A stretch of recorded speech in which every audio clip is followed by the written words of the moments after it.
Hey, do you love the idea of your childhood dreams being on? Well, by God, Netflix does.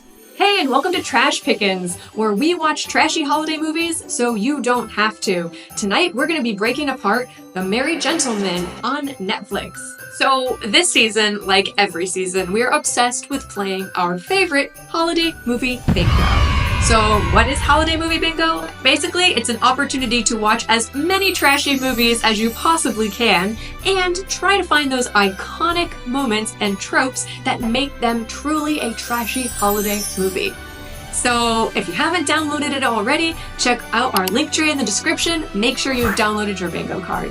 And as always, if you want to skip ahead, you can check out which section you want to review. We're going to be talking about all kinds of things, initial impressions, a little bit about the actors, diving into a scene by scene, and then having our final thoughts. Make sure that you follow along and you check off those bingo cards. And as you may have noticed, we are a brand new channel and we would absolutely love it and be so grateful if you might consider liking or subscribing and coming back to check us out for the upcoming videos. Make sure to have the notification bell on as well.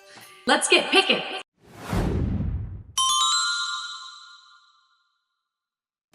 Alright, so today we're going to be talking about Netflix's The Merry Gentleman. And if you've seen anything about this film on advertisements, on your Netflix banner, you know that it involves lots of shirtless men. So what is this film actually about? Besides just a bar full of shirtless men dancing around. Quite honestly, it could be just that, but to provide just a little bit of an overview, the story is that of Ashley. She's from a small town. Her dream is to become a jingle bell, aka a rocket. She moves out to New York, she makes it in the big time, and of course, she loses her job. She returns to the small town and needs to help her parents fix their aging, broken down place that she learned to love dance and music as a small child. So how does she save the day? Why, with a pack of strapping young men dancing around with their shirts off, of course, and the rest is history. That's pretty much the plot. I mean, we're gonna get into the nuances, but I'm curious, Frank and Sarah, how did you feel about this movie? I mean, it didn't really feel like a typical holiday movie that we've seen before, but oddly it was one. So yeah, what are your initial impressions? My initial impression, hated it. Absolutely hated it. Sure, these Netflix films are better produced. Cinematography, the acting, it's fine. You know what I mean? It's not as cheesy as some of the old Hallmark ones, but still, it pulls from these like horrendous tropes that are at the expense of a woman. So yeah, I mean, I kind of ignored all of the scenes of the shirtless men because they were beating it over the head. And I kind of looked deeper beyond that to what they were actually saying about the ambition of a woman, which just inspired deep rage in me. Yeah, no, I'm gonna join Sarah in rage, just because it's. I don't even know. There were so many things in this that could have been better. I feel like they just completely missed the mark on some of this stuff, and instead gave us way too much topless guy time. Yeah, it was Magic Mike. Magic Mike saves the local rundown club in Christmas time. And it was like, well, this makes up for all of the shortcomings in the plot and the things we don't want you to look at too closely. That's what I was going to ask. I was going to say, do you feel like all the naked bodies distracted you from the crappiness? No. If anything, it highlighted it because it's like this short time frame, these random people from this small town, and they're like instantly professional dancers, like flipping around and doing drop kicks and all this kind of crazy stuff. And it's just like, this is like so incredibly unbelievable. There's just hardly anything in the movie is actually like a believable thing to happen. And it just keeps getting worse. So no. So you're saying that it was a vehicle for a male striptease. In short.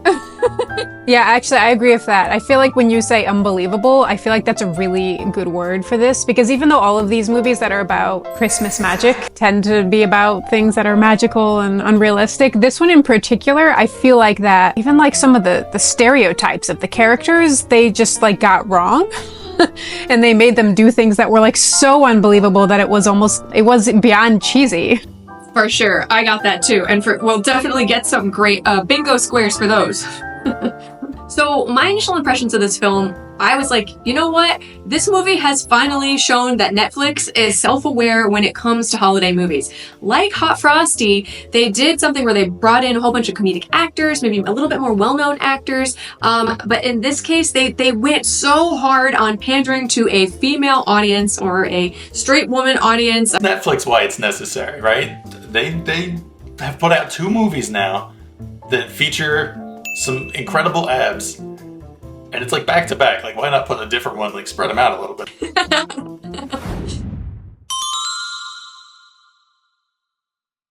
Okay, so the other thing that I was gonna say, based upon, like, you know, you two were talking about, like, how it was so unrealistic, like, going to this bar and finding these magical, gigantic, muscular men who can just dance in these crazy ways.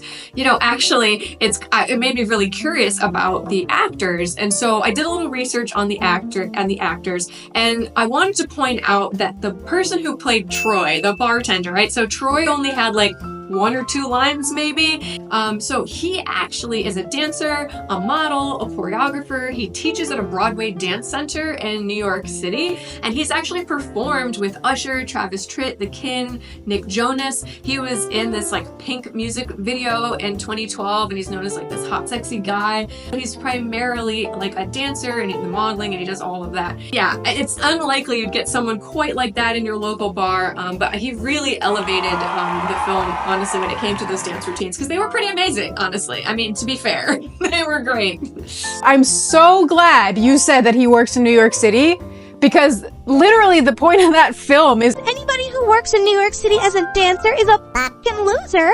that's what that film says. So apparently that actor is a loser and he shouldn't be in this film and he should go home to his childhood town and marry his sweetheart. That's what he should do. And why the hell is he in New York City dancing? It's very meta. Yeah, I know. It's so true. Like, if we all were to live our lives like these holiday movies dictate, none of us would be really doing these passion projects. We'd all be giving up, moving back home, and just, like, doing whatever sort of falls into our lap, right? Like, they want to take away your ambition. That's my backup if this doesn't work out, by the way. If this podcast doesn't work out, yeah. You know, this is our 2nd episode, but let's just stop. Let's go back home. I feel like this is too much ambition for us. I feel like we're really greedy and capitalist by doing this, and we really need to embrace tradition and family. Okay, so a little bit more on the actors, and the first is Ashley, right? She's played by Britt Robertson, who, at the time of the filming, 34 years old, from North Carolina, American actor. She actually has 63 acting credits, and she's been in a lot of other sort of TV series, like The Rookie. She was in Tomorrowland in 2015, The First Time, Ask Me Anything. So a lot of different acting credits, but I don't think that she hasn't been like a huge big name one, so you might not have recognized her. But Luke, the male lead, Chad Michael Murray, right? He's 43 at the time of this filming, by the way. So for anybody who thinks that they can't have an amazing bod in their 40s, apparently that's not true. That said, he is a former model and he's been acting since he was young. He's been in A Cinderella Story, opposite Hilary Duff, Freaky Friday as Jake, opposite Jamie Lee Curtis and Lindsay Lohan, and also One Tree Hill. He was in 131 episodes as Lucas Scott, so super popular, very well known, and he has some Christmas movies as well. I saw 3 anyway that came up on IMDb. So, and oddly, he was in Ted Bundy, American Boogeyman, just to sort of throw a little bit of darkness into that, like, splash of Christmas magic and, like, a whimsy. So when I was watching this, I'm not super familiar with him, so I didn't recognize him when I was watching. I picked him out as being, I thought, the best actor in the film. I felt like he was very natural, and he made really good eye contact and like had a lot of subtleties, which I didn't feel like were necessary for this type of film. I don't know, that it just felt to me that he was the most natural. And then when I saw his name in the credits, I was like, oh, okay, I guess, you know, makes sense. yeah. You happen to know, is the woman who played Ashley, does she dance at all? Oh, that's right. No, she doesn't. That's what I was wondering. I'll add this little thing, but like I was watching some interviews with Britt Robertson and Chad Michael Murray, and they both were talking about the things that they were most concerned about. So one was for Britt Anderson, her dance scenes. She said that it was basically the first day of shooting, and it was like a tap routine, and she doesn't dance. And so that was the most difficult thing to prepare for. And Chad Michael Murray was saying how he was looking forward to eating a pizza at the end of the shoot because he obviously couldn't eat anything if you're going to be on screen like that to have that kind of muscle definition, right? So it's a lot that they had to kind of prepare for physically. Recently with the Deadpool and Wolverine movie, everyone was talking about Hugh Jackman's routine and how does he, he's in his 50s and how does he look that way? And he was saying like, I mean, whatever, he's an actor, he does it, but he was like, yeah. It's this crazy thing you have to do with the fasting and then the dehydrating yourself and all that sort of stuff. And he's like, don't do it unless like you need to for a film like this. Yeah. How many millions of dollars is it worth? Yeah, exactly. So he seemed to be like okay with it just because it's for the film, but it's true when you're like, okay, these sort of ridiculous Christmas films are requiring this out of people now, you're like, we've definitely gone too far. It's a physically demanding Christmas movie. It's too far. So we've given our initial impressions. Should we do a little bit of a scene by scene? Yeah, let's do a recap.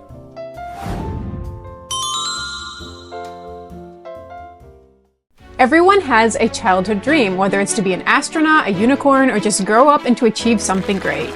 These childlike wonders are often the backbone of our personal aspirations and continue to inspire us well into adulthood. Now, as we age, we don't always follow through with these childhood dreams, but with tenacity and dedication and discipline, sometimes we do. So, with that inspirational idea in mind, have you ever wished there was a movie that not only on your childhood dreams, but went a step further and told you that you'd be unlovable if you actually achieved it? Well, you're in luck. The Merry Gentleman does just that. For me, that was the essence. That is the essence. So I don't know where we're going to put that, but that was like my little intro for whatever. Okay, so I will run through the first few scenes. The movie starts, and it starts with a performance, and like Lisa said, we see the Jingle Bells, which are basically the Rockettes, and it's a dance intro. So the camera is spinning around them, there's a bunch of women on stage dancing.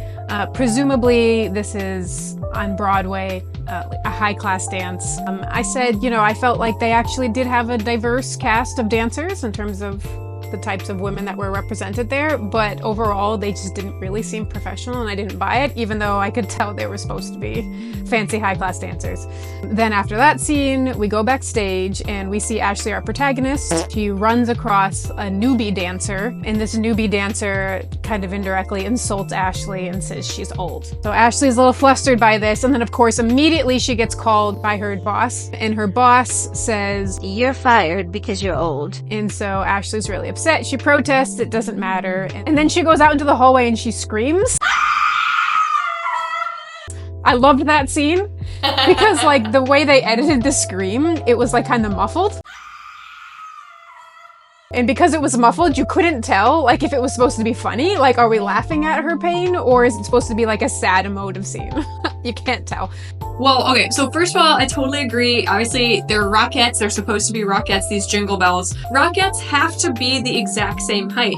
Like, I remember going to see the Rockettes when I was growing up, and what was so noticeable is they were exactly the same height, no matter what. So I was like, this is unbelievable. They're all different heights, but that's, of course, me just being weird. But yeah, I mean, I think this was like the classic, she's like, oh, I'm in charge, like, I know everything, and to have the rug pulled out from under her. All right, next scene. Ashley is at home on the couch eating ice cream in her pajamas, the stereotypical sad girl thing to do. She's watching, I think, another Christmas Netflix movie, which, Netflix loves doing this now. I think it's very, very self-referential and hilarious. So her mom calls her and she nags her about never being home for Christmas, which is, again, very, very classic in these films. Ashley doesn't want to tell her mom that she got fired, and so she says, oh, you're right, I'll come home to small town. trope alert! Immediately, this is the first time that we see the small town versus the big city thing, which again, we've kind of already brought it up, but that is like a huge trope in all of these Christmas films, and it's kind of like, if you don't have that in some capacity, it's not a Christmas film. So this is the first taste we get in this movie. Well, I was going to say, just to comment on the movie that she's watching, she's actually watching A Christmas Prince, which is I believe, the first in a trilogy of Prince-related movies, and I believe it is from, is it Aldovia? But generally, this is, basically Aldovia is like a fictional place in this world as well. Okay, so Ashley goes to her childhood home. She leaves the big city. It's called Sycamore Creek, right? She arrives in her hometown in her taxi, and she has her classic bound by fate meeting. We were talking about this in Hot Frosty. They kind of did it trope correctly here. So she gets out of taxi and she like stumbles into a man, and this man is obviously her love interest, and she gets tangled in his holly. He's decorating something. Why is she a rockette but is also super clumsy and uncoordinated? Just really stupid. There's another one on the bingo card that you could get from that scene too. Technically you could get it later, but I would say you could get it at this point because it's literally the Christmas decor that like ensnares this woman after she gets out of a car that's covered in garland and then goes into a building that's got like wall-to-wall garland and lights hung up everywhere. I don't know what the garland budget was for this movie, but it was more than any kind of special effects or anything. So I would say that counts as like overly decorated, overly enthusiastic Christmas decor. Yes, exactly. Okay, so I just want to jump in here because I want to point out that we had a trope alert when it came to the fateful meeting between Ashley and Luke, and that was one main character injures another. And so she's clumsy, but that at least allows us to stumble into that really obvious trope. So this happens all the time, right? Whether it's like, oh, run into somebody, spill hot coffee, fall down on the ice. But this, I have to say, is probably one of the most awkward injuries. She effectively like walked into a garland and then got stuck in it and then fell down. I actually had to watch it like 3 times to figure out like how the hell did they actually like get entangled and that she fell on the ground comedically. Anyway, so that is a big trope alert. So she goes into, I think it's like a local bar. I don't know, it's like a place where they perform, but there's a bar and it's owned by her parents, and she meets her parents inside, and her parents, I guess, now know that she's been fired. Presumably she told them off, in between scenes. So they greet her, console her, and then the landlord of the bar is also here. And the landlord does nothing in this scene other than let us know, trope alert, the evil landlord. That's another one too. In all of these Christmas films, there's always just like a landlord who's threatening to take everything away from you. And the only reason we know that she's evil is because, again, she's wearing a trench coat like big city people do. Like, you can tell she has big city energy. We look around the bar, we see that the bar is old, we see a bunch of newspaper clippings saying like how great the bar used to be in the heyday, and basically they're hitting us over the head by saying that this old bar is a metaphor for Ashley, who's a spent woman. It's supposed to be sad how the bar is old now and it's not jumping. So the dude outside who was decorating the bar comes inside and he puts his tools away. His name is Luke. He is the love interest. And he starts talking with Ashley. He starts dismissively calling her city girl. And this is where I started counting how many times the people started hating on the city. And this is the first like real time, because the fact that she's from the city is supposed to be like derogatory. And I also said that this is another trope alert, and this just goes for all movies, this isn't Christmas movies, but having like the two love interests when they first meet each other, having them hate each other and then fall in love later is a huge trope just in cinema in general. While the parents are interacting with the evil landlord, Ashley goes and looks at the wall, and the wall is covered with all kinds of newspaper articles, and we see Belgravia Royals attend Rockfest at a small town venue, the Rhythm Room. And this is when Frank and I got into a conversation because we were like, oh my god, Belgravia, which is also from the Princess Switch franchise that Netflix has, Belgravia is actually a real place. It is not fantasy, whereas Aldovia is a fantasy place because it was in a film, but Aldovia and Belgravia in those movies, the people are aware of each other's existence. So I feel like this was actually an error on the part of the producers of this film, because if they had put a different Netflix movie in, there wouldn't have been this weird fantasy reality mix-up. I don't know if that makes any sense, but that's something that we got hung up on. We were talking about. I liked the parents. That was Bert from the Tremors movies and Aunt Zelda from Sabrina the Teenage Witch. I don't think I've seen either of those actors in anything in a while, so it was an odd pairing, but it seemed to work out pretty well. So I kind of did like the parents. I think, Frank, you pointed this out earlier when we were talking, but the parents, they just couldn't help but jump in and be like, Oh, Ashley, look. He's available. He is handy. And she's just like, Stop. I'm a city girl. I'm a career girl. I didn't have a chance to think about love. Blah, blah, blah, blah, blah. but that's like the start of like everybody just pushing these two together. And we see that time and again with these sort of like, oh, you can't go home without a significant other type movies on Netflix and all over Hallmark and stuff like that. So that's another big trope alert. Even though it's not on our board, we need to add it. Have you noticed that in these holiday movies, like the moms or like the older women they cast are like really gorgeous? If like my mom was 70 and looked like that, you're like, wow, did you used to be a model? Like I know it's film, but like compared to the dads, the moms are like, well, it's a notably attractive older woman versus the males. Like I don't know, I just noticed that this time. Right? This is the first scene that we have Luke in there, right? Did anybody else have like a visceral reaction to his hair, or was that just me? No, totally. The hair color. At first I thought it was a wig. Okay. It's almost like a Dragon Ball Z reference. Like he went Super Saiyan and like just slicked it back or something. Like what is that? It's over 9,000! I'm not a big fan of her hair either. It caught me a couple of times and I was like, her hair something looks off about it. And it seems like it might be a wig, actually, from what I've been reading. Nobody will confirm it, but apparently she had shorter hair during the time of filming, so hair scandal. All right, the next scene, Ashley goes to visit her sister. We see her sister at a local diner. We've learned that her sister has purchased the local diner because, quote, I couldn't let it turn into one of those coffee shops that they sell $8 lattes. again, hating on the big city. She's totally referencing like Starbucks in New York, and also, trope alert, small town diner, just like Hot Frosty, I was like, of course she owns a diner. So she catches up with her sister. She tells her sister she was fired from dancing, and she kind of laments to her sister who supports her. And she says, quote, I got replaced by a younger dancer with perkier boobs. which I picked that quote out because I was like, this is so hypocritical of you, Ashley, because we know what you're about to do with a bunch of male strippers.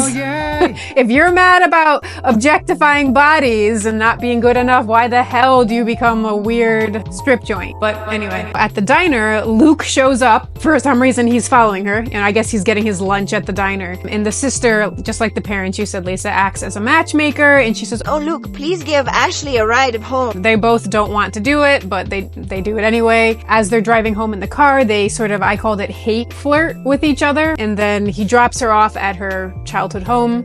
He gives her a knowing looks tell all sort of thing where she gets out of the car and he looks at her longingly, and it feels like, oh, there's a spark between them. Luke also, I noted in the car where they're hate flirting with each other, he calls her a diva because she's a rockette. Yeah, and again, it's just more, I hate the big city. Yeah.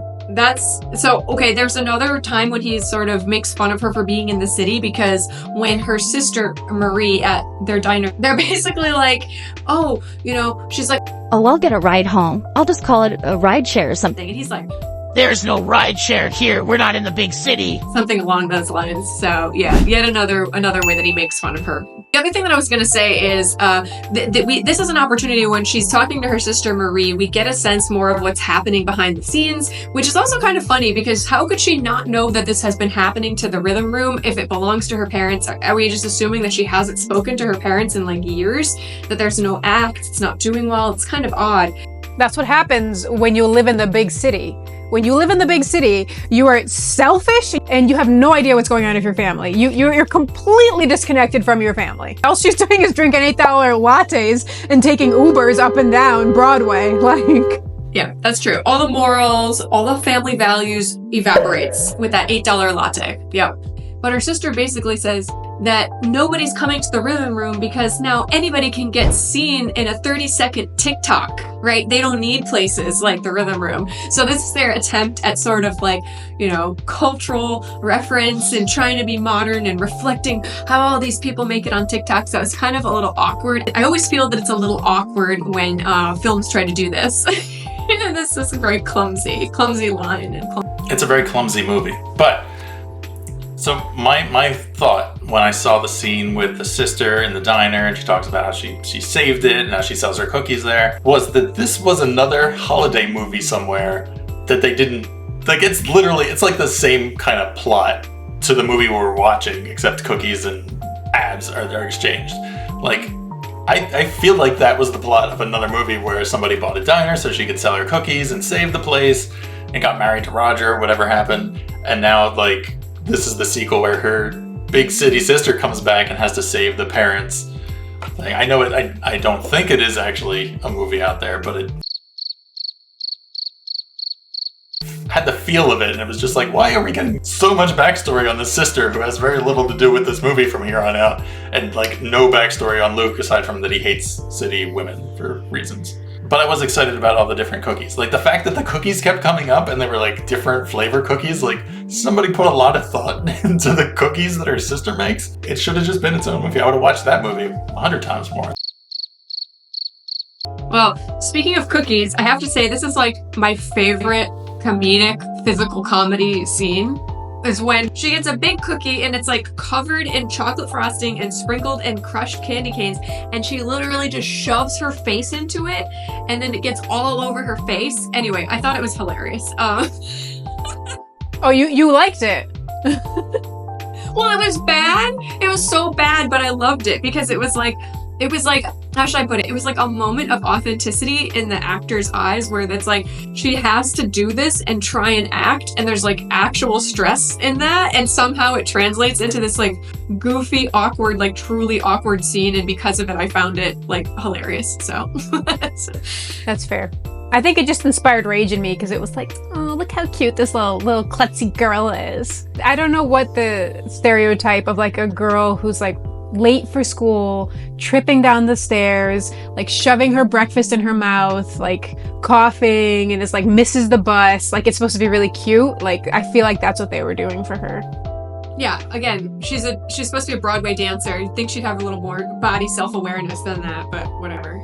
You know, we were talking about Hot Frosty last time and how Kathy might be delusional. Maybe Ashley's also delusional. Like maybe Ashley is just really bad at her job and she's like doesn't like can't memorize the steps, is like tripping all the time, is always late for work, but like in her mind she just heard them say you're old because she's personally just having a hard time aging. But that's not at all why they fired her, and this is the story she tells everybody, and then in order to like cope with it internally she like tells her family and her friends, and then she like hooks up with Luke and all this stuff to deal with.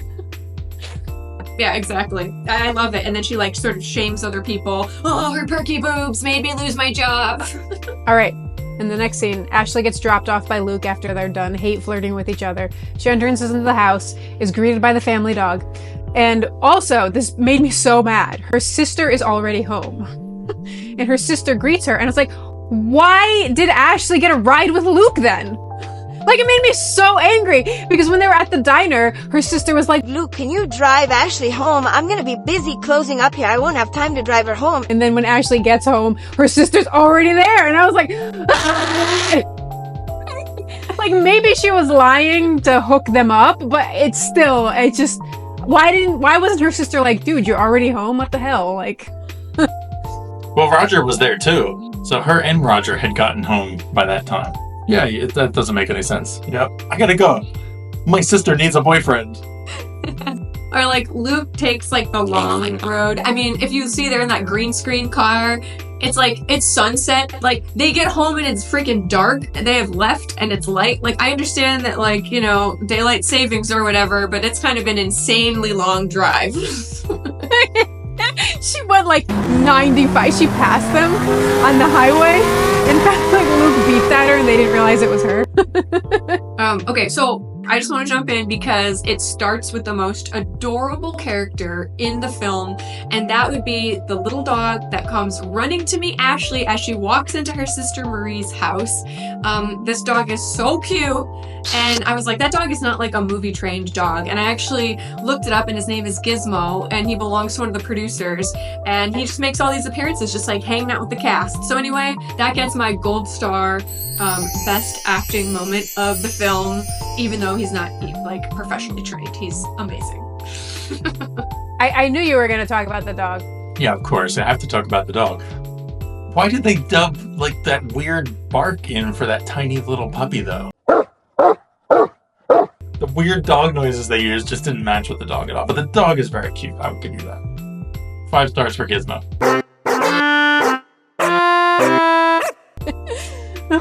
Okay, so anyway, Ashley gets home and her sister's there and she doesn't question it. So she talks with her sister some more and they kind of reminisce and talk about what life is like in the small town versus the big city again, and there's more big city hate. Ashley says, I think our parents would have been happy if I never went to perform on Broadway. and this to me, when we're talking about unrealistic, this is the most insanely unrealistic parent expectation ever. Like, the stereotype is that your parents are like, You're not good enough. Get off my couch. Don't live in my house. Go to the city and impress me and become like really famous, make lots of money. instead Ashley's like, oh, our parents wish that I just lived at home with them and never pursued my dreams or got a big job, or like, it to me, I was like, I mean, maybe those parents exist, but I don't know them.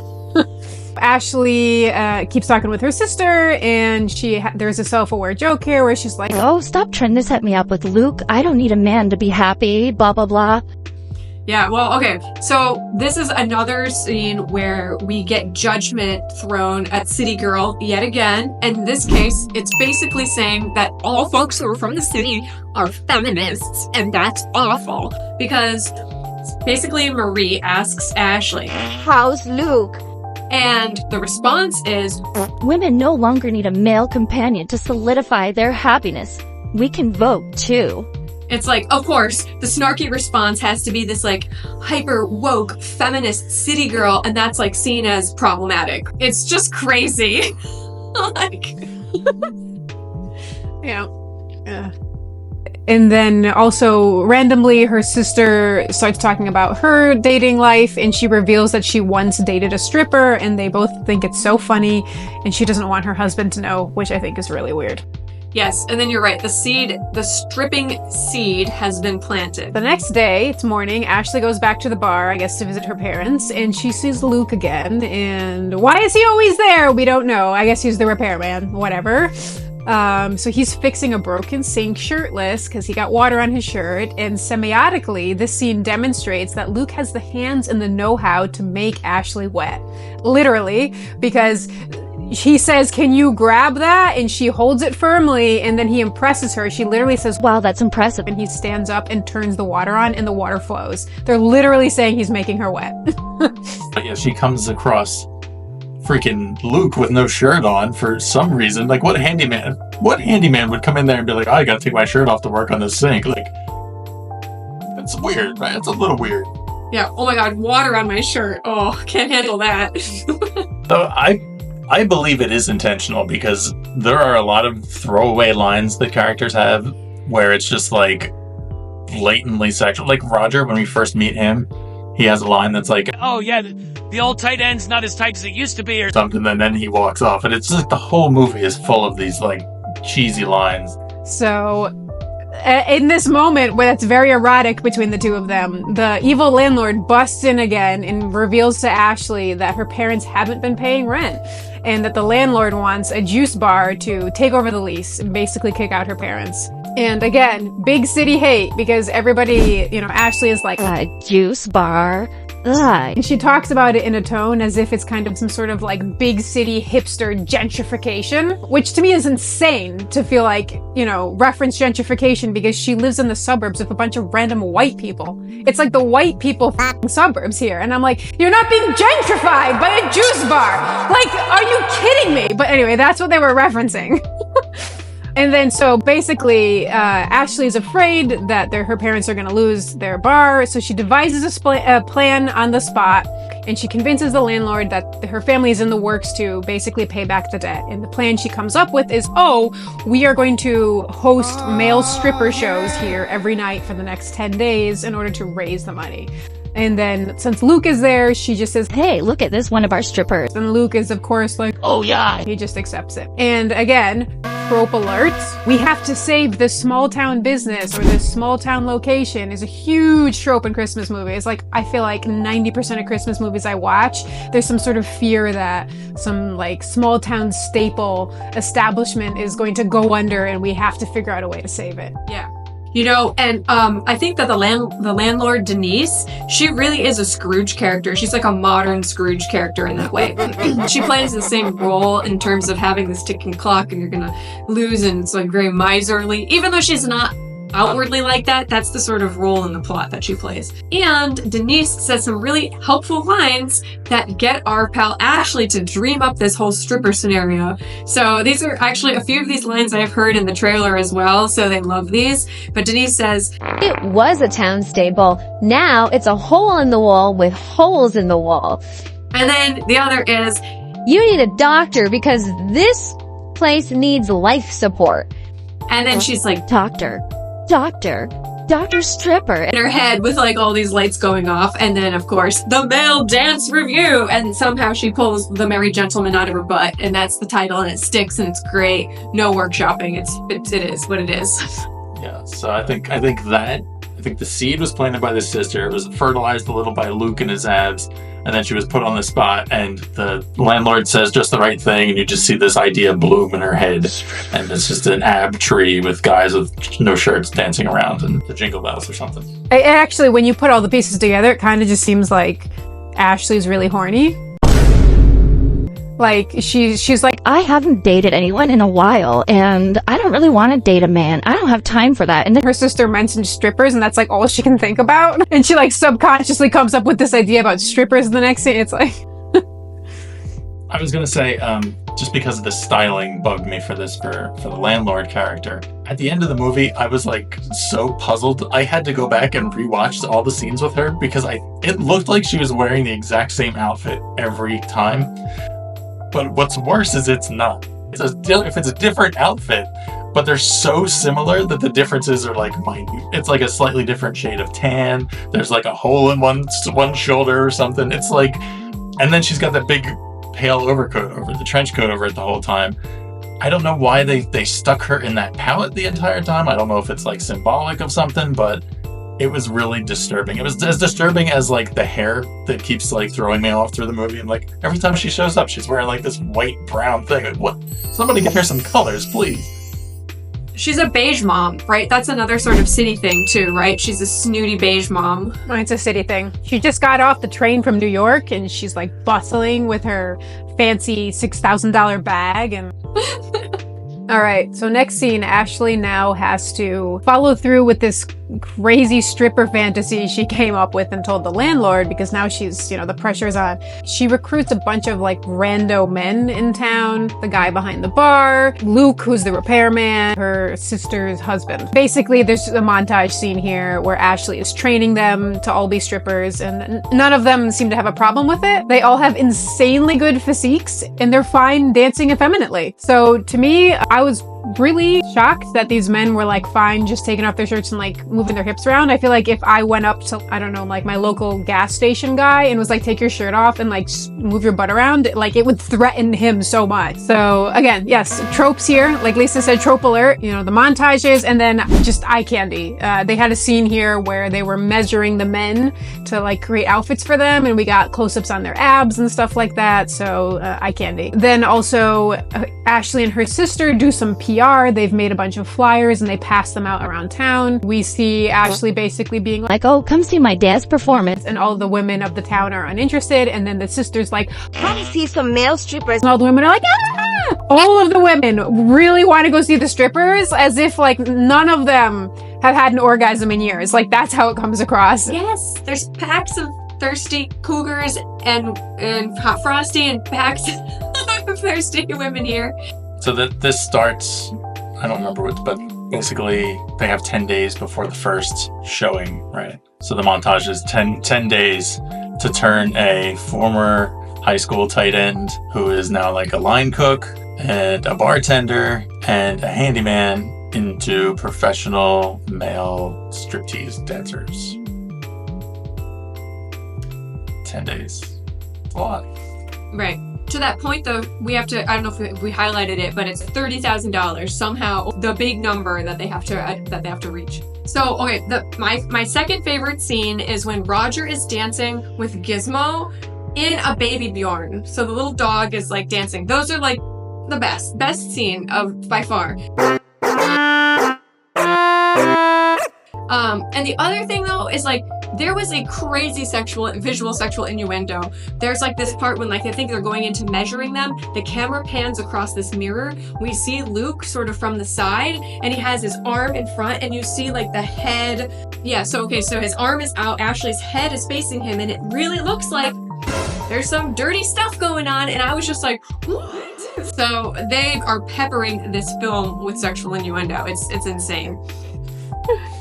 So the next scene, there's a little interaction between Luke and Ashley where Luke is basically saying like, So, I'm kind of rigid when dancing, or I'm feeling a little uncomfortable on stage. and Ashley's like, Oh, because I'm a professional and I have all these tips. Why don't we dance together? Because this is a good technique to help you loosen up on stage. doesn't make any sense. But the whole point of it is the two of them dance together, and it shows they're starting to fall in love, even though neither of them are admitting it. So the night of the performance happens. The night of the first performance happens. The performance is just wild and, to me, insanely cringe.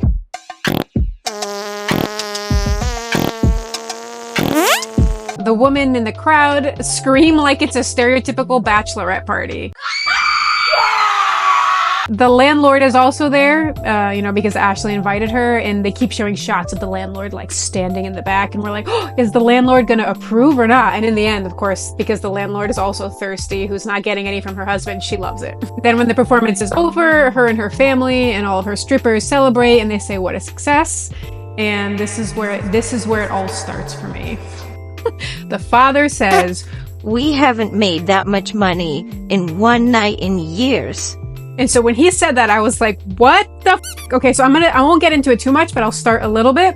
They showed a shot that it's a $30 ticket to get it to see one of these. So I went back to the scene and I counted how many women were actually in the scene, and there were only 10 women in the scene. So that means they made $300 from that performance. No, they made $2,200 that night. I know, but based on the amount of women that were actually in the bar, they did not. Those women drank an awful lot while they were watching that show.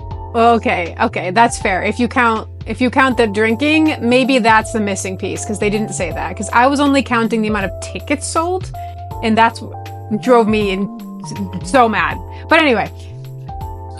I noticed that too, even on nights where they made like $3,000 and $4,000, and I was like, I think this thing can only hold like 50 people. I don't, like, are there multiple shows a day, or are they all just drinking, or it's a stretch, right? It's hard to be like, this doesn't feel right.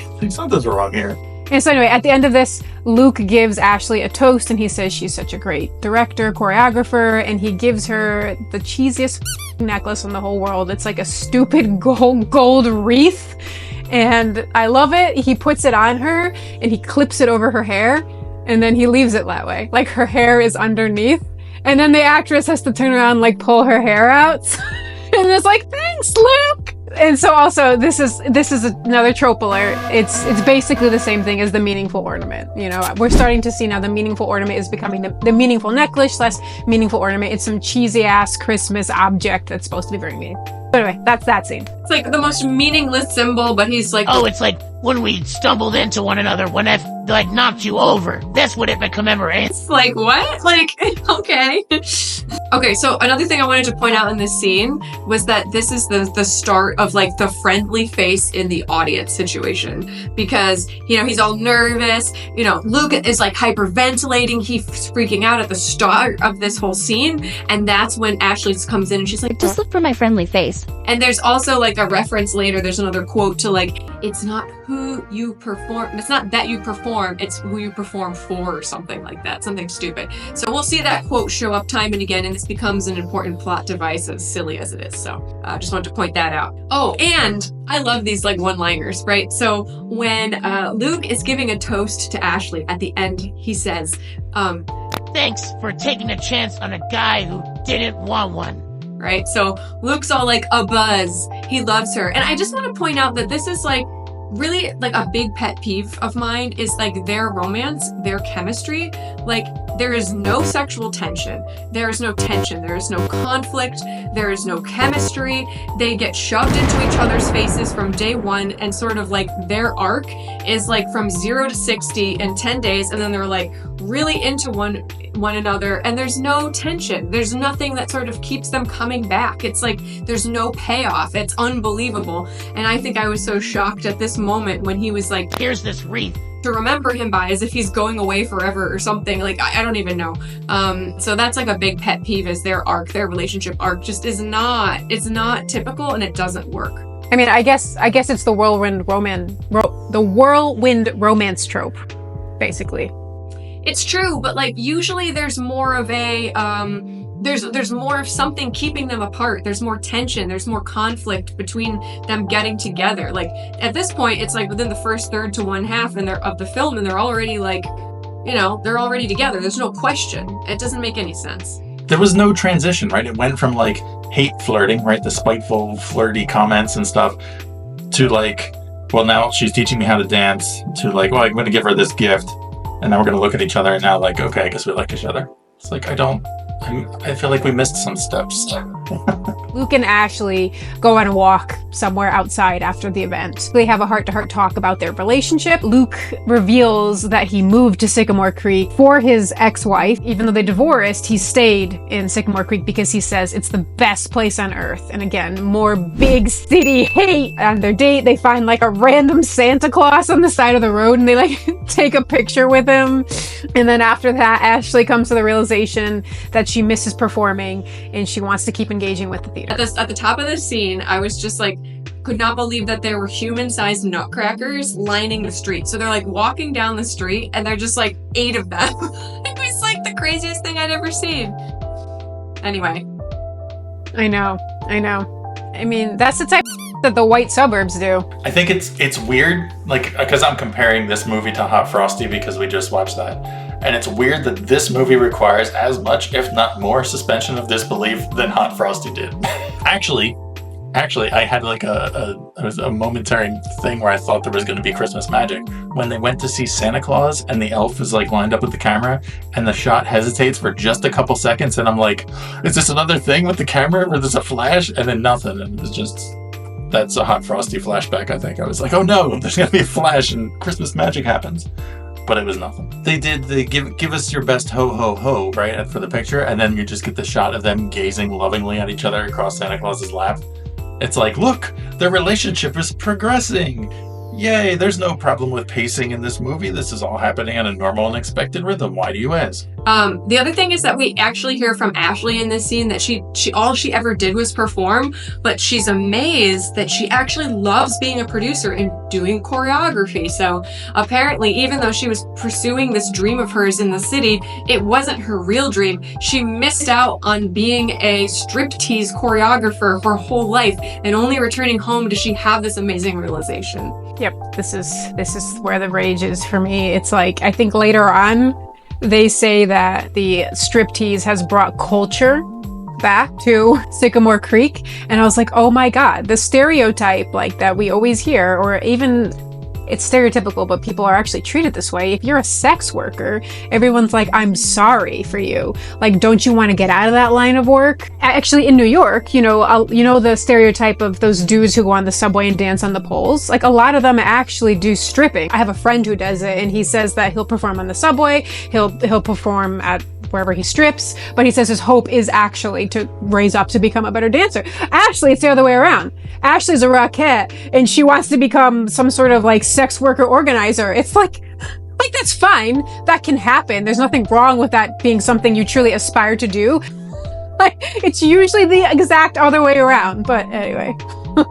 Yeah, well, and it's like, I suppose it's fine if that's if she wants to do, but I think the setup here that's like so problematic is that she shouldn't trust herself, and that she made errors in judgment her entire life up until this homecoming, is what the movie is effectively saying in that moment. And that's what's problematic. That's awful. The implication there that when she's dancing as part of the Jingle Bells back in New York, she's dancing for herself and her own benefit and her own ego. But then when she comes back and she's helping these guys perform, that it's more of like she's giving back to the small town and the community and giving to other people. Yeah. Okay, so next scene. We're back at the bar, and Ashley, inspired to meet their $30K goal for her parents, which again, her parents haven't even weighed in on this yet. So she creates kind of like one of those boards you only ever see in movies where they have like a goal to reach a certain amount of money. It's like a thermometer that you color in. She basically creates a Christmas themed one of those, and she claims to have made $2,200 in the first night, which again, unless most of that was alcohol, as Frank pointed out, they technically only made $300 based on tickets. Ashley goes to her mom and says, Hey mom, you remember you used to make a Yule log? It would be nice if we could do that again. and the mom says, We never have enough customers for it to be worthwhile. And I looked up how many servings does the average Yule log make, and it's between 8 to 12 servings. So again, the mom is like, Yeah, we don't ever have 10 customers that would buy this pie in a day or two. sorry, that was a lot of ranting for me there. It made me so mad, all of that. But anyway, she has a collaborative cooking scene with her mother, trope alert, and they make a Yule log together, and apparently they're going to sell it to the new customers. The only thing I want to say about the cooking scene is, from watching so much Great British Bake Off, I cringed a little when they went to roll the sponge and it split, and I was like, oh no, it just broke. They didn't do it right. And the next scene, they're just like slathering frosting all over it to hide everything. It's like, oh. Ashley is at the diner with her mother, where she says, why didn't you ever tell me that, your business was going under? And the mom just dismisses her. Ashley still continues her relationship with her mom, sort of cultivating that, being home. Ashley asks her, why didn't you tell me about the sorry state of the rhythm room, effectively? And she says, I can't imagine it all going away. And this is when her mother shares an important quote that we see coming up again that's relevant to this whole arc of the romantic relationship. And she says, it's not performing that is important. It is who you're performing for. I guess somebody who came to the rhythm room in the past said it, and somehow that just sticks with Ashley.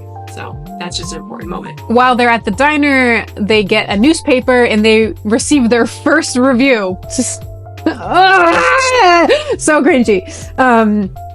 And basically, her sister is there and she reads the review to Ashley. And the review sounds like it was written by ChatGPT. They basically say, oh, thanks to this strip show, the bar is now back at the top of the town's cultural scene. A cab driver comes into the diner and then Ashley goes, oh, that guy's dancing to himself. He's my next stripper. And she enlists him in her strip show. And then after that, we have another montage of basically them just putting on the next shows. Because, they're supposed to be putting the show on for 10 days. Well, I just wanted to say about the actual dancing routine. This was the point at which it became so clear to me that a large chunk of this film is actually dedicated to just straight up routines. And I wrote in my notes, gratuitous objectification to squealing ladies. And so this is when it becomes clear that this movie is just a vehicle for male stripping on Netflix. They do a good job. Troy is a great dancer and he's grown so much into the role in the matter of a week. And they have this silly routine to the song, I Want a Man This Christmas. It's 80s night strip routine, country dancing strip routines. And I wanted to make a quick note here. We can dive in a little later, but I think it's so weird to see female desire in this case presented so lightly and almost goofy and silly and non-serious and safe. It's just sort of oh, these really silly girls just squealing and having a good time. It doesn't take their sexuality seriously. It's just very weird. Glad you brought this up. I didn't like it at all. And I think that was just a big part of the scene. I agree. That's why I said it's like a bachelorette party. I know there's many different depictions over all types of cinema, but generally, when you think about stereotypically, if a man goes to a strip club, he's gonna be sitting back in his chair and there's gonna be balding dudes and they're gonna be and he's gonna be come here, sweetie. And he's gonna be throwing bills at her and she's gonna feel demeaned even though it's her job. He's gonna want her to do something oh, I don't do that sort of dance. Or that would never be the scene. Instead it's ah! And they have light up. Did you see they had cowboy hats that had the neon light strips on them? And they're ah! Yeah, well, this is a larger discussion, I think, but just the way that female sexuality is allowed in our culture and the venues in which it's performed is very different than male sexuality. The next scene, we see that the show is selling out. There's a big sign that's slapped across selling out. So they're doing great. On one of the nights, one of the dancers slips and falls on the ice on his way to the performance, and he's hurt his ankles. He's hurt his ankle, so he can't perform. And they need a replacement. Luckily for them, the old comic relief drunkard who sits at the bar every day volunteers to perform and fill in the spot. He's supposed to be, older. Should be empowering. So we get him dancing, and then we get a bunch of more montages of dancing, just men dancing, dancing, abs, blah, blah, blah. And it finally ends on December 21st, where we see they've raised $20K. My first thought is the old guy who sits there every day and drinks away his pension, who can somehow know the routines just from watching them while drinking across the room. And they have learned 3-person routines already. Like, they started off with 3 people. They could have just busted out one of those routines. I don't know why and it was like, the mistakes didn't make any sense. Like, all of a sudden they're dropping the candy cane. Like, that wasn't in there. What are you talking about? And then this old guy gets up there and flawlessly nails this routine. How lucky for Ashley that her parents live in this town of incredibly capable, sexy men who have no problem dancing with no shirt on and can learn routines literally at the drop of a hat. That's great for her. I mean, we all know it was coming, right? From the moment that Roger says to the old guy, like, oh, we could always use a 4th. He's like, I'm not joining that reindeer game. And it's like, yeah, you are. We know you are. It's just going to happen at some point later. I would also say Roger gets, like, the short end of the stick through this entire movie. Like, the character gets terrible lines. He gets an injury. He becomes kind of a jerk later on. Like, the whole thing's just... I feel bad for Roger. Yeah. I don't know what you call this, but Roger kind of got that thing where... I wish I knew the name for it, but it's like a thing they do in film where they imply like a male character is kind of soft and he almost feels like effeminate or like maybe gay. And that's like, I think the reason they put him in the baby Bjorn thing with the dog.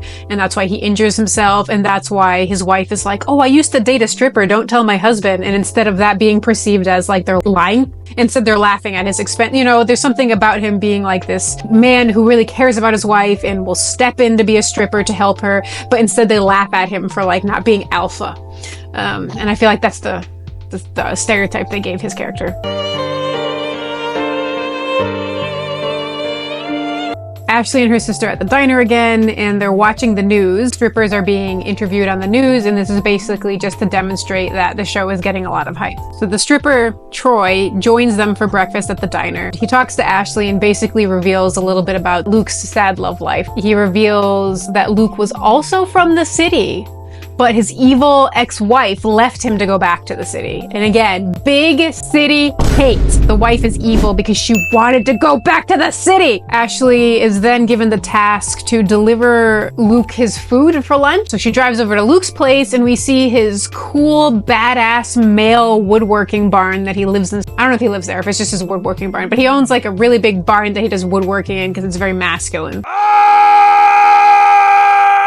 And they connect a little bit, and then basically they end up dancing again and they kiss. I think it could have done better to have fewer lines sometimes. I think the dialogue felt really clunky between the two of them regularly. Like, they had the banter that they were like, didn't really like each other, and they just constantly like sniped back and forth at each other. And even in this scene, they're just kind of like constantly interrupting, and like after they kiss, they're like, oh, your lunch is getting cold. It's like, oh, do you think your sister will be worried? Like, shut up. Just stop. Some of the dialogue really was hard. It was really hard to go through. Sometimes it was just like, what is going on? Do people talk like this? There's some theories and some comments that I read online that like AI, if people feel like the dialogue was generated by AI significantly a lot of those times when they come up with those things, because it's just like somebody typed in, Christmas rom-com stereotypes, and it just went through all that stuff. So. Well, yeah, okay, so the things that jumped out to me was in the scene before Ashley brings the food to Luke in his shed. Troy says to her, Luke has, quote, Hallmark handyman vibes, actively calling out the trope. And that is like, ooh, like a self-aware kind of like, oh, this is new, right? This is an element of like, it's sort of giving away the hand of the producers and the approach that they're taking here. So I was like, they're like hamming it up on purpose with this character. Yeah.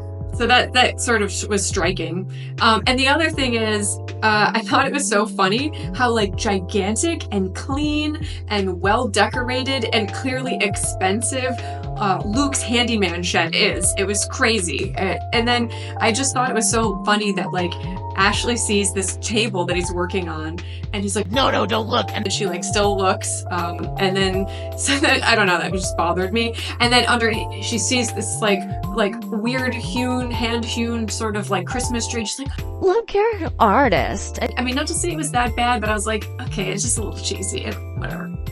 You know, actually, that is the scene where I clocked him as a pretty good actor. Because, you know, she's like, what's under this blanket? And he says, don't look. He's like embarrassed or doesn't want her to see it or it's not fit. For some reason, he has a lot of hesitation. And then she goes to lift it anyway and she pushes. And then he doesn't have any lines. He doesn't say, no, or he doesn't change. He just has to give her a look to basically be like, yeah, go ahead. You know, it mustn't have been in the script. So she insists, I want to see this. And his response is just a look. And he gives her this sort of like hesitant shrug, like, I guess so, but it's a cringe. And it like communicated a lot in that moment. And I was like, oh, for not having any lines, like, I feel like he made his character go through a tiny arc there. And I was like, oh, that was pretty good. I just wanted to point out that it was so striking that this film did not have an interrupted kiss. Like, that is so commonly found in these holiday movies, and we just did not see it. And again, that's what really cued me in to like, what? You know, nothing is keeping these two leads apart for an incredibly long time. The whole movie's just building, and it's just like consistent, love and adoration, no drama. I found it like not really appealing because of that. The relationship was not believable. Yeah, I don't know. Sorry, I just took a bite because I thought you were gonna talk.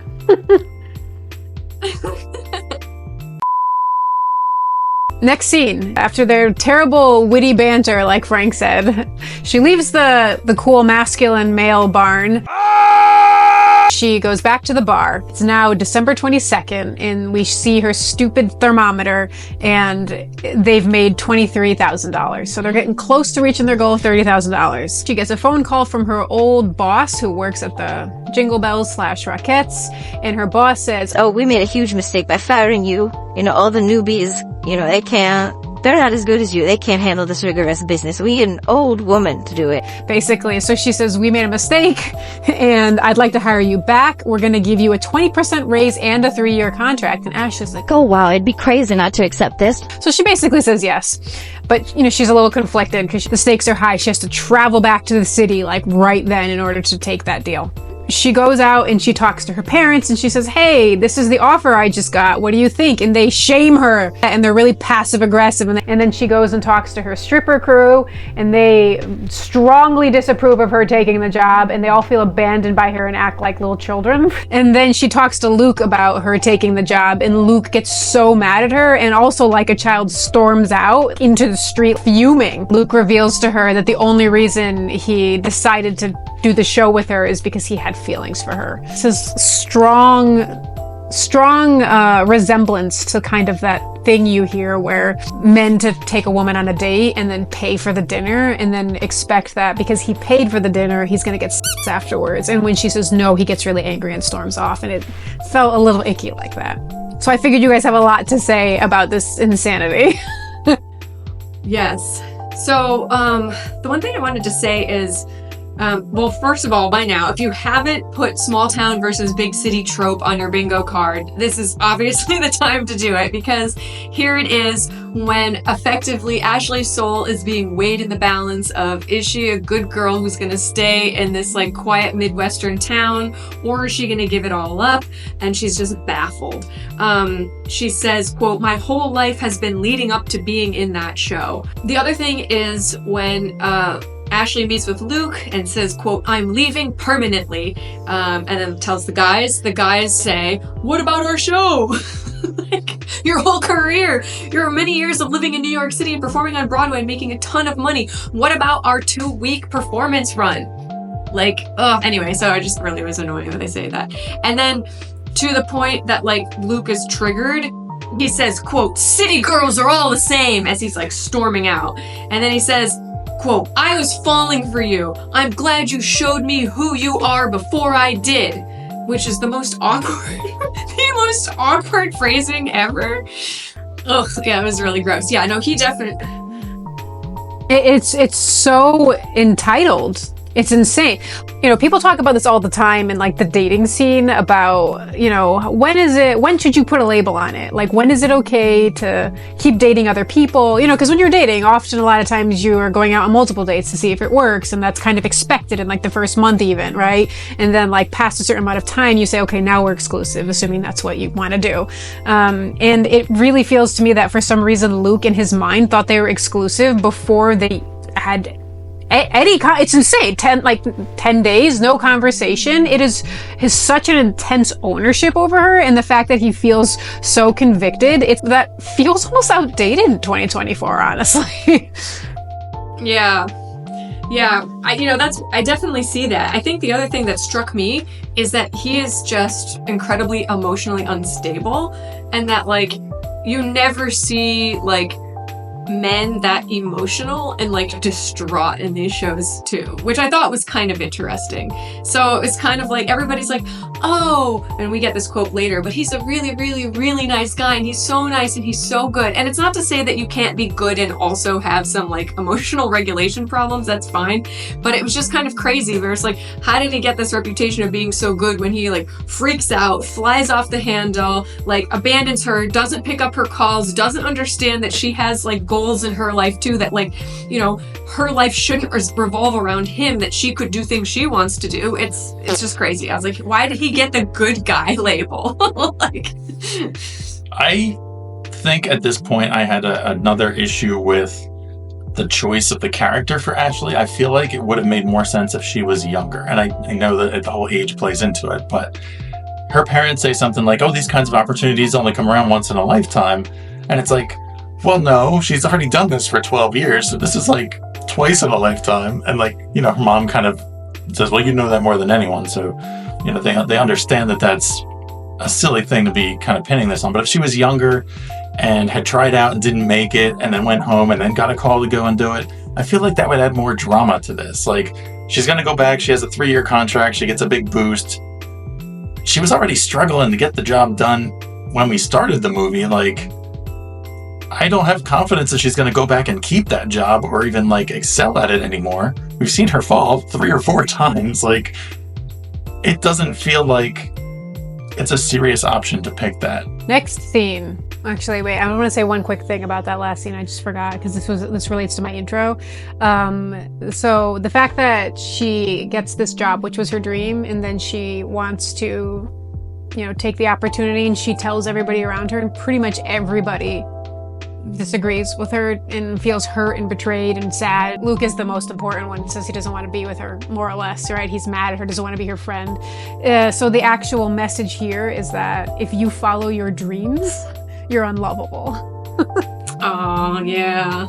That is pretty bad. It's crazy. It's insane. Like, I don't know. Yeah. It's so true. It's actually a little different, this trope, than some of the other big city, small town tropes that we had. Because typically it's the woman leaves, she's like, I don't know, on a break, or she does lose her job, and she doesn't really have the option to go back in quite the same way. There's usually like a change of heart, or she gets exposed to something and she actively makes a choice to like move towards something else. And I think they were attempting to do that here, but yeah, like you're saying, like she actively needs to give up on a dream, and literally needs to throw everything away, throw an entire career away for a man that she's known for 2 weeks, who just holds some sort of amorphous, ambiguous promise of like home, family life, security, like heartland of Americana. It's just so disgusting. Yeah. That's why I said that to me, we were talking about unbelievable. Again, that is very unbelievable, because I feel like at least in American society, we're constantly being pushed to be better, bigger, grander, achieve this, achieve that, you know, move up the ladder, da, da, da, da, da. It's really hard for me to like envision like somebody's arc being like, wow, they want me to be lesser or else I won't get love. It's weird. It's usually the other way around. People push themselves so hard to achieve things because they think that will make them have value, you know? They say that they value her, but they also have a twinge of judgment where it's sort of like, too good for us, city girl. Because like one example is Denise, and she's like, oh, what are you doing back here? Jingle Bells let you go for the season, the holiday season. You know, it's sort of like, what are you doing here? Like gracing us with your presence. I got that kind of attitude about it too. So they're like kind of judge you the success in the big city. The other thing, which I think relates to this, a part of this scene, when she's leaving, her sister says like, you know, you must tell Luke how you feel. Because Ashley admits, quote, it's the biggest feelings she's had. And there's some value placed around a woman having feelings and expressing feelings. And it's like literally juxtaposed against her like leaving and going to New York and like pursuing a career. And so the sister is like, no, stay and admit your feelings to Luke because, quote, he's a really, really, really good guy, Ashley. 3 reallys, right? So it's sort of like, you don't want to lose a good guy. You're crazy. Express yourself. It's crazy that they have those juxtaposed. It does. I also think too, like you can see that this is a specific pressure that's applied to women in these movies because the Rockettes, right? That's like big time. You want to do that, you know, New York, everybody knows it. And like, I think it's revered as being high culture and artistic. The interesting thing is when she goes to see Luke in his barn, you know, and she's looking at his woodworking, she goes, oh wow, you're an artist, Luke. Like that's so amazing. And so he actually gets stars for being an artist, where she, on the other hand, gets shamed and says she's not worthy of love for being an artist. So that's why I was like, I think it's specifically a thing that they put upon women. So basically that's the next scene. Ashley's packing up her belongings to leave to the city, and she's saying goodbye to her family and friends. Ashley admits to her sister that she loves Luke, and Luke is secretly fixing something underneath a table, and he overhears Ashley's admission. Okay, so Ashley leaves for the city on Christmas Eve. Final strip show happens at the same time, and this is a parallel edit scene where they cut back and forth between these two scenes happening to build drama. And Ashley's in the taxi going to the airport, but there's so much traffic in the small city, which seems like a big city problem to me, but there's so much traffic she can't get to the airport, and the strippers are dancing on stage. Luke goes to dance, but he can't because his widow baby feelings are hurt. And so he gets really upset on stage and he calls off the music and he's going to storm away. But right as he does that, Ashley shows up, and it's revealed that Ashley chose not to go to the airport and she's rejected her job and she's returned to the final performance. So Luke sees her and his ego has reformed and he can dance again. And they do the performance. It's a big success. Luke runs off stage and says, oh, you stayed. And she's like, of course I did. And then they kiss. Yeah, well, it's crazy. So like he's looking in the crowd for his friendly face that she told him to look for. She's not there. It's her fault that everything's falling apart in the last minute. And again, it's this problematic setup where the woman is responsible for like propping up the man's feelings, propping up the man. He can't take care of himself, and she has to swoop in. And so that's like so frustrating. One other thing though, to go back just a little bit, at the start of this scene, I have to say the guys have gotten exponentially better in their performance. Like they literally have flying karate kick entrances on stage, and they start doing like break dancing, and I was like, when did they have time to learn all this? I mean, I was just like, it was impressive. So anyway, that aside, it's just one of those things. There's just a whole series of events that make you go, really? And then they made a movie out of it, put some abs all over. Rage. All right, final scene. It's Christmas Day, and for some reason they're having Christmas at the bar. So Ashley has her dumb thermometer and she rolls it out on the board and is like, we hit 30K, yay! And the parents are like, yeah. Like they're not like, holy sh**, you saved our livelihood. They're like, yeah. And they like barely smile. It's crazy. You know, her family's there. I think Luke is there. I don't know if I can't remember if the other strippers are there, but it very much feels like, you know, a big family all getting together, friends and family to have their Christmas Day meal. While they're having their Christmas Day meal at the bar, the landlord shows up. So Ashley can like literally hand off the money to the landlord. And I was like, why the hell isn't the landlord having Christmas with her family? Is she such like an evil big city that she's like, I don't celebrate Christmas, I just collect money on Christmas? So that made me really, really angry.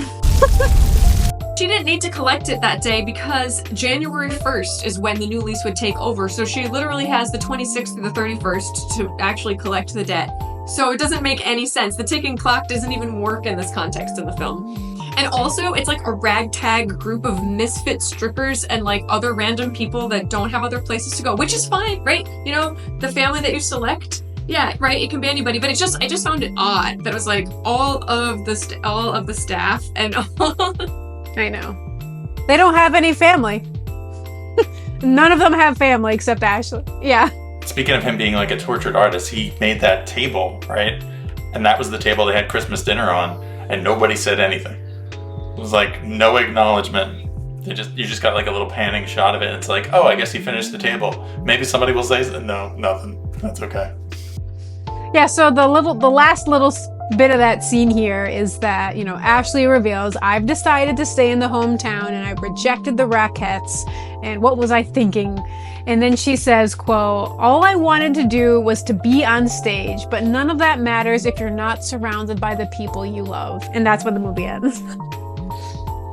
The other thing that really pissed me off about this scene was the fact that, like, this was literally the only tension in the scene, and it would all happened in, like, the final, like, what, probably 5 minutes, 10 minutes of the movie, between her learning that she maybe has a job, deciding, accepting, going, rejecting, coming back. It was just like, it's like they took this like movie and like compressed all the drama to the very tail end, and there's literally no tension, no conflict. The only conflict we see is Luke having his like man baby, I can't find my support system like freak out, and that lasted for probably 15 seconds at most, and then all of a sudden Ashley's there. So it's like, what?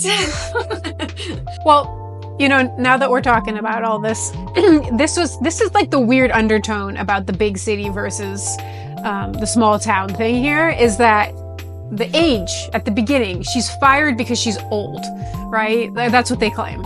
And so what that means when you actually look at the arc of the story is that like the city only wants the young. And they take the young and they use them, and then the instant you get old, they spit you out and they say you're no good. And so the only place for the old is to go die in the hills, in the suburbs, or in your village. Like, that's literally what it means. I'm like, wait, so the city can't have old people? Like, and it's almost like saying Ashley is in denial of the fact that she's old and she's no longer fit to be on stage and to be oogled at and to make money and to live that dream. Like, once you hit a certain age, you have to go settle down and you have to have a family and take on the maternal role. That's literally what it means. And it's like the only place for people of her age is back home where your parents live. Like, it's crazy. Yeah, well, the big city has no heart, Sarah. The big city will eat you up and spit you out. And the only place that you can find your moral grounding is back in the heartland. That's effectively what this movie's about.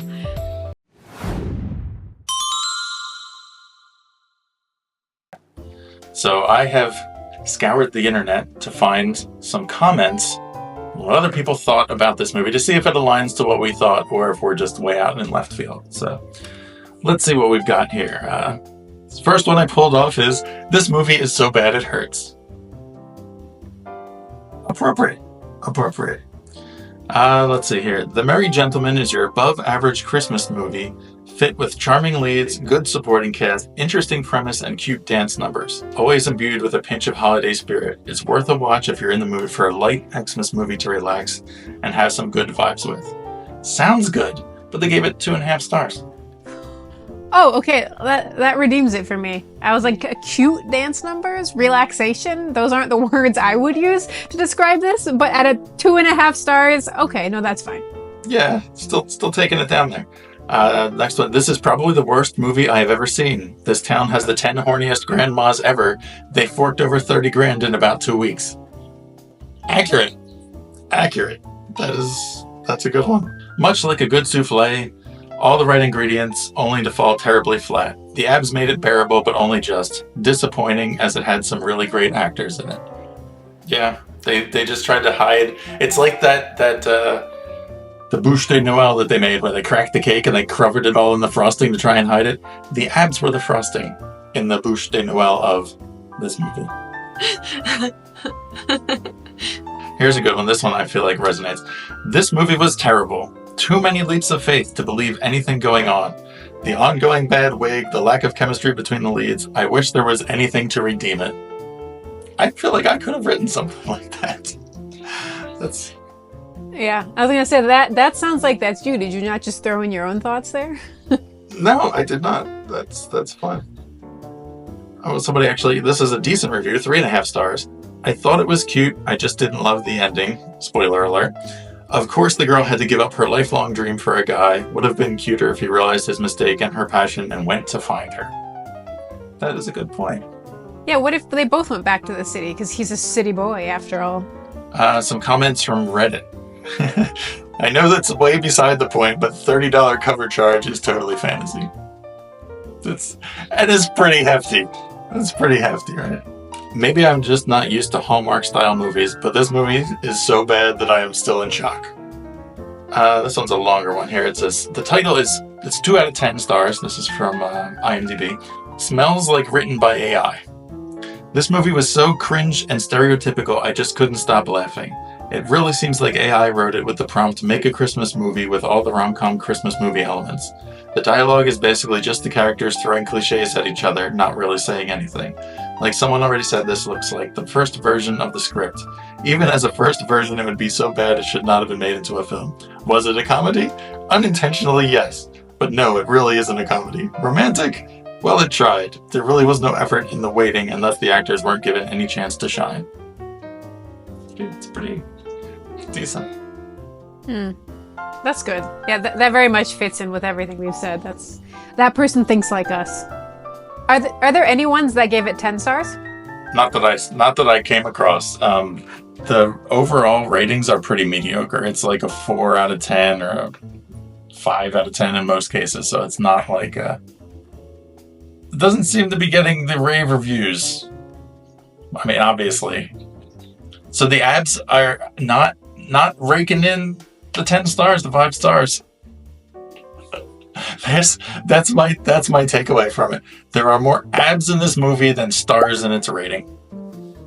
So it's really interesting that like all of these commenters, I know not everybody is a fan of holiday movies, but a lot of the commenters have issue with it. They don't find it charming. They don't find it warm. They're not able to sort of accept all of these things that like typically, you see in a holiday movie. And again, it just reminds me of the other more like high budget, highly self-aware Netflix Hot Frosty recently, where it doesn't feel warm. It doesn't feel like a vibe. It's like the warmth and Christmas magic, Christmas spirit that people watch holiday movies for is kind of gone. It's like devoid of that feeling, which I find really interesting. Mostly it's supposed to create this warm fantasy land, and this just like just so happens it's like Christmas. It has that odd feeling where it's not contingent upon it, it happens around it, which is similar to Hot Frosty.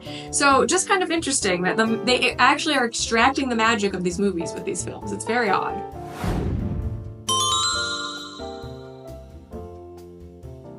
So we've been kind of laughing at the whole sexual innuendo and striptease and the amount of time men are shirtless in this film, but the reality is there are incredibly problematic body image issues that kind of can emerge because of this film, right? I mean, the standard of beauty that these men create is just beyond anything that is considered realistic, right? We see it in Marvel movies, when folks who do so much weightlifting have to sort of like starve themselves and not drink. They go on set so you can see every last muscle in their bodies. It's just completely unattainable, and we know that. But I think this is just so funny because, again, why did Netflix think that this is actually something women want to see? It's fun, it's like a silly bachelorette style, but I was curious. I was like, how many women actually find this kind of body type attractive. Like, I personally don't. I mean, I can appreciate it as like, wow, they work out. They almost look like a Greek god, very statuesque.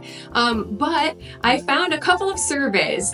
They're super recent, but relatively recent. One was from 2017. Planet Fitness actually commissioned a survey, and they wanted to see like, what is the ideal body type for men? And basically the results show that the majority of people think positively about dad bods, softer, right? Not as ripped. And men who identify as having them are proud of who they are. And so like the survey findings, 78% of women felt that men with dad bods are more confident in their skin and they find that attractive. And they think that 47% think that dad bods are the quote new six pack. Nearly 3 in 5 mothers feel that dad bods are the new six pack, right? And that 83% of women would be proud to have a husband with a dad bod. So again, this is for heterosexual women, but I think that it's just really interesting, right? And then there's another one, the Ideal Partner Survey, which was done by a researcher at the University of Göttingen. Anyway, I think it was for like a condoms company. Again, just random surveys that I found. But basically 44.8% preferred a quote average body type, 35 preferred a more fit or athletic build, and only 2.5% were attracted to a very muscular physique, right? So the vast majority of people that would be interested in men, they don't actually want this. So it's just so weird and performative to me. I just don't understand it, that that's sort of propped up as like the ultimate paragon of female sexual desire.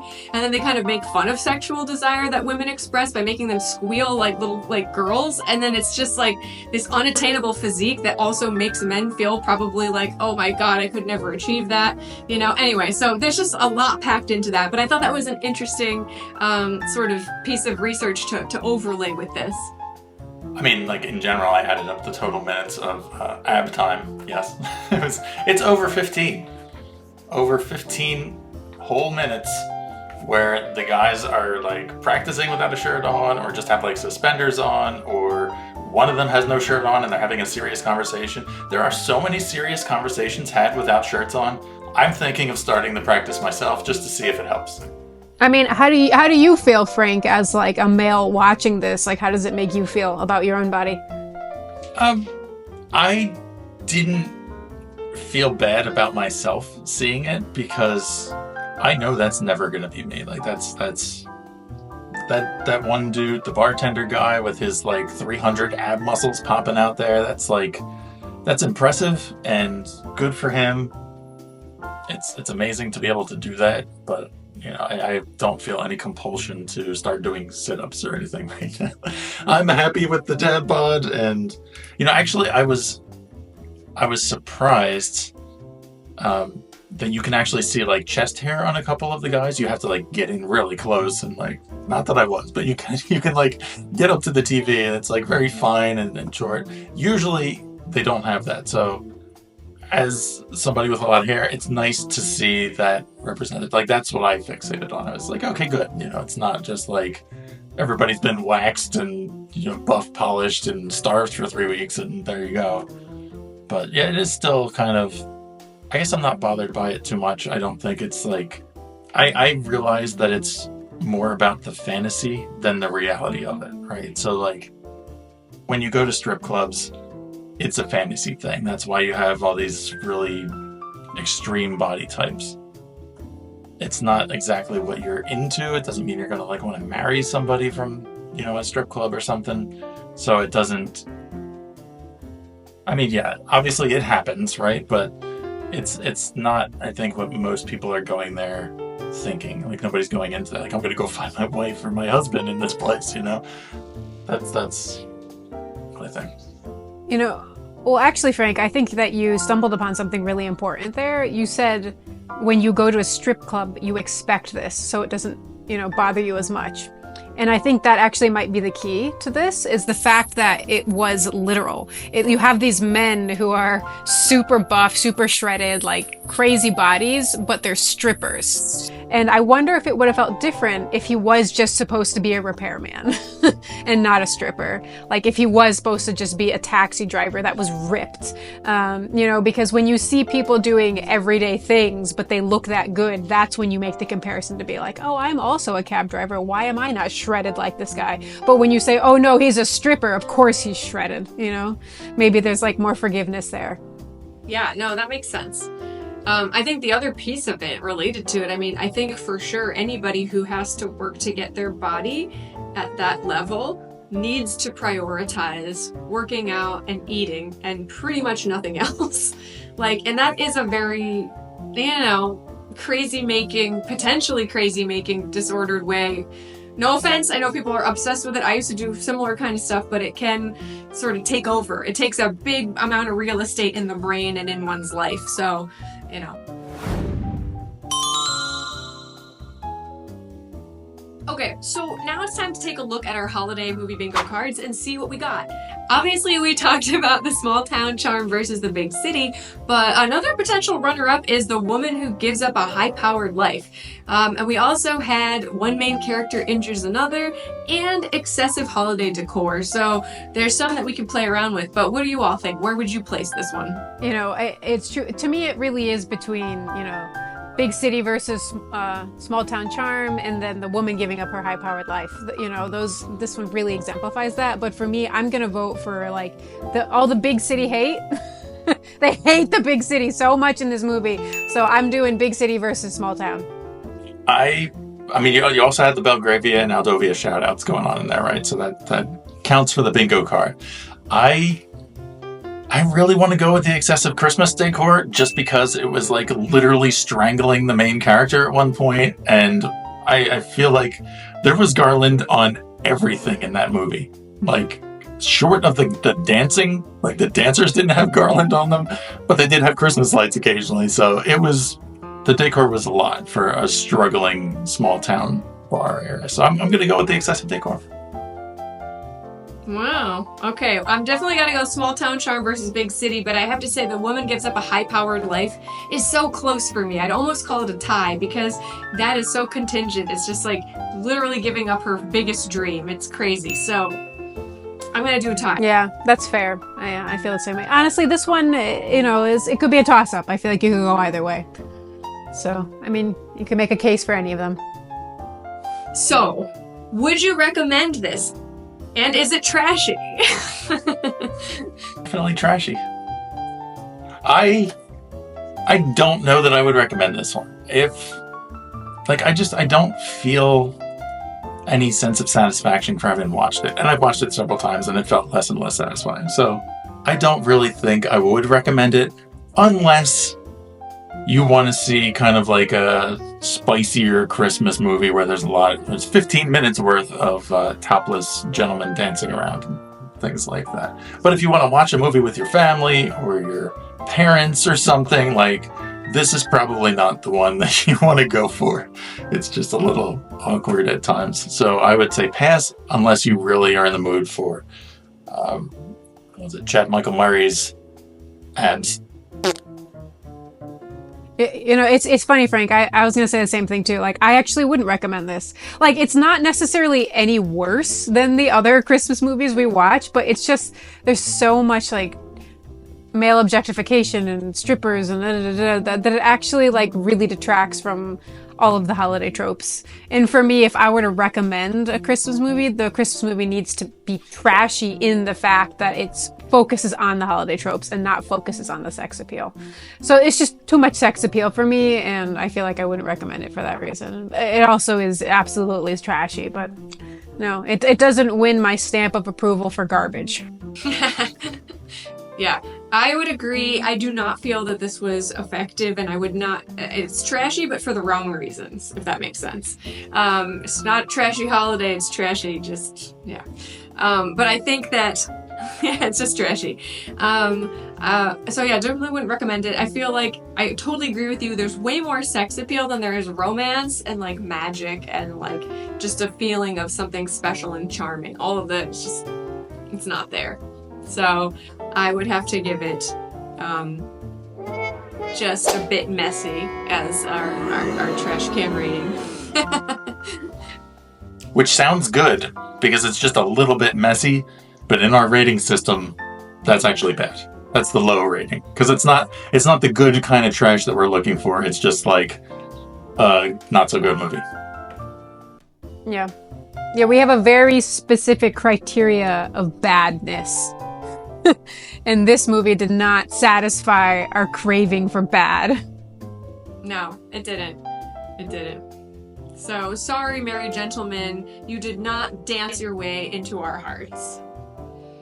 True.